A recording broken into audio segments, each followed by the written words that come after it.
महर्षि पतंजलि कृत योग दर्शन।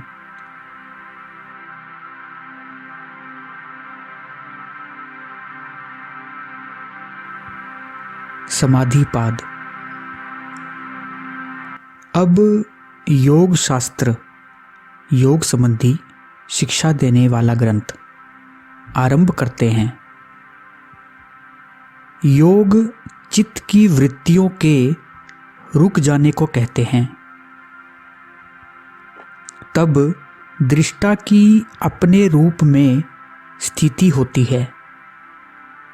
जब चित्त की वृत्तियों का निरोध हो जाता है तब दृष्टा पुरुष की स्थिति स्वयं में स्थित हो जाती है। दूसरे समय में दृष्टा पुरुष का स्वरूप वृत्ति के जैसा होता है।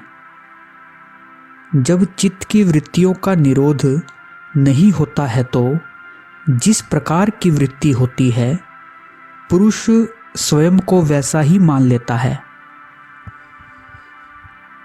वृत्तियां 5 प्रकार की होती हैं तथा सभी के क्लिष्ट और अक्लिष्ट 2-2 भेद होते हैं। क्लिष्ट क्लेशों को बढ़ाने वाली अर्थात योग में विघ्न, अक्लिष्ट क्लेशों का नाश करने वाली अर्थात योग में सहायक। प्रमाण, विपर्य, विकल्प, निद्रा, स्मृति। वृत्तियां ये 5 प्रकार की होती है। प्रमाण वृत्ति के 3 प्रकार हैं: प्रत्यक्ष, अनुमान और आगम। प्रत्यक्ष प्रमाण इंद्रियों आदि के द्वारा होने वाले ज्ञान की वृत्ति प्रत्यक्ष प्रमाण वृत्ति है, जैसे देखकर या सुनकर। अनुमान प्रमाण अनुमान के आधार पर अप्रत्यक्ष का ज्ञान अनुमान प्रमाण वृत्ति है, जैसे धुएं को देखकर अग्नि का अनुमान।